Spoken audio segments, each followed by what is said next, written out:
רגע לפני יום הכיפורים דורשים עובדי ההוראה בישראל כי משרד החינוך יפסיק להתנצל וישלם להם את מלוא השכר שהם זכאים לו על פי חוק. לאורך שנים ארוכות אנחנו עדים למחדל שכר מתמשך. כל פעם בתירוץ אחר הם כותבים למעלה מ-12,000 עובדי הוראה כבר הצטרפו ליוזמה הזאת בפייסבוק. נגיד שלום לאלף, אחד מיוזמי המאבק. בוקר טוב לך. בוקר טוב. מה בעצם על מה אתם מוחים ומה אתם דורשים? אנחנו מוחים על אי תשלום השכר שלנו.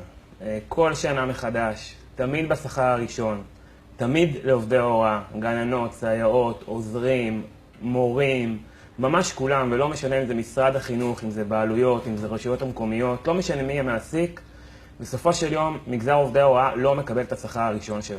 איך זה יכול להיות? אתה יודע, קראתי אתמול את התחקיר, אמרתי, לא יכול להיות. מה זה לא לקבל משכורות או לקבל חלק מהמשכורת, ולמה זה קורה בכלל? זה בדיוק השאלה שלנו. אנחנו כל שנה מגיעים לאוקטובר, כל שנה לערב החג, ומחכים לשכר. הבעיה הראשונה היא שאנחנו גם לא יודעים למה לצפות. זאת אומרת, אף עובד הוראה במדינת ישראל, כשהוא מתחיל לעבוד ב-1 בספטמבר, לא יודע מה תהיה המשכורת שלו. תן את הדוגמה רגע שלך, כמה היית אמור לקבל בתלוש משכורת של 1 באוקטובר? 1 באוקטובר, מכיוון שאין לי הדמיית שכר משום גורם רשמי, יש לי איזה קובץ אקסל שאחד האיגודים מאפשר לנו, אנחנו ככה מדמים שכר. כמה היית אמור לקבל? בסביבות 10,000 שקלים ברוטו. וכמה קיבלת בפועל? 7,200. זאת אומרת, לקחו לך 3,000 שקל. נכון. אנחנו יודעים גם למה. לא לקחו לי על נסיעות ולא לקחו לי על קיזוזים, פשוט לא הזינו את הנתונים שלי כמו שצריך. למה אבל? זאת השאלה. יחזירו לך את זה מתישהו? בעזרת השם. וזאת בדיוק הבעיה הגדולה. גם כשמחזירים, אז יחזירו לנו בנובמבר או בדצמבר, זה יהיה השכר האחרון של השנה, יקזזו לנו כמעט 50% מס, נצטרך להגיש תיאומי מס, נקבל את השכר ביולי הבא. מי אחראי עליכם? משרד החינוך אחראי עליכם? על השכר של כל עובדי ההוראה? בסופו של יום השכר הוא זה, הוא נגזר מהנחיות חוזר המנכ"ל, שם יש את כל המידע. ומה הם אומרים לכם, אם זה כבר שנים כל פעם משכורת?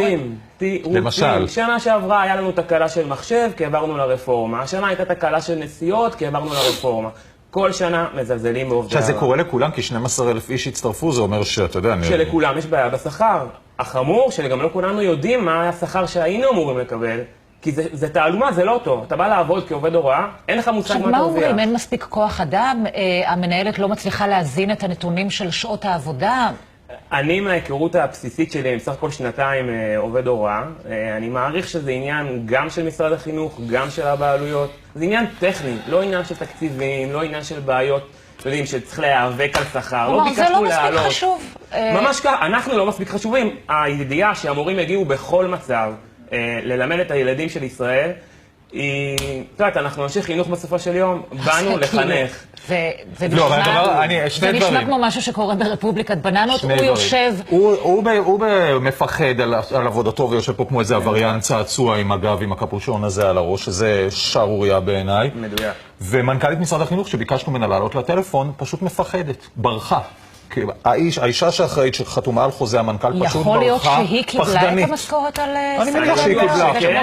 ואם עשו לה טעות זה בשכר הראשון שלה בשנה. משכורת קבועה, המנכ"לית היא לא צריכה להזין והכל בסדר. אני מקווה ששר החינוך שלפחות הוא קשוב ובעיקר קשוב לתקשורת, יהיה לו את האומץ לעלות לשידור ולהבטיח לכם את מה שמגיע לכם, אבל זה שהמנכ"לית מפחדת להתראיין ובורחת מזה, זה שערוריה. אנחנו מבקשים רפורמה בתשלומי השכר. עזוב, אתם דורשים לקבל את מה שמגיע לכם, עבדתם. אל תתנצל, עבדתם מגיע לכם. עם עובדי חברת החשמל. הנה רק אני אביא את תגובת משרד החינוך, שמסרו שההחלטה על קיזוז דמי הנסיעה נעשתה על ידי האוצר במסגרת רפורמת התחבורה הציבורית. סוגיית משכורת חודש ספטמבר, המשרד פועל ללא לאות כדי להבטיח שהמורים יקבלו ולא קיבלו את מלוא שכרם, ופועל לתקן באופן מיידי כל דיווח כל כך ללא לאות, שכנראה אין למנכ"לית זמן להתראיין, כי היא עובדת ללא לאות לתקן את העניין הזה. מחפיר. 2016, מחשב, אנטר, אלה מאשים את משרד האוצר, ואלה ככה. המשכנתה ושכר הדירה, וכל התשלומים הם יורדים בזמן. נכון. אז וינו. תראו מה קורה עם חברת חשמל, העובדים שהם לא מקבלים שכר, באותו רגע במשרד החינוך לא היה חשמל. לא צריך להסביר, אתה צודק. אנחנו לא רוצים לאיים, אנחנו באים לדבר כשהגעתם לכזה לאלפי אנשים שנמצאים תחת אותו גג עכשיו, בכלל יש לכם הסתדרות המורים, יש לכם אנשים שאחראים עליכם. אנחנו לצערנו פנינו גם לארגון, גם להסתדרות החדשה, הבוקר, גם פנייה רשמית, הולתה רגע בדף הפייסבוק, בנט אל תתנצל, תשלם, אפשר לראות את הדרישות שלנו. 4 דרישות פשוטות, לא תוספות. ומה אומרים לכם בארגונים? האמת שהפנייה נשלחה הבוקר, אנחנו כבר יומיים בפייסבוק מתייגים. רק אל תשביתו את בתי הספר, לא בגלל שאתה יודע, עכשיו לא בקטע ציני כאבא, כי יש לכם המון כוח לעובדי הוראה, אבל רצוי שהדברים האלה ייפתרו בשכל ישר ולא בשבירת כל הכלים.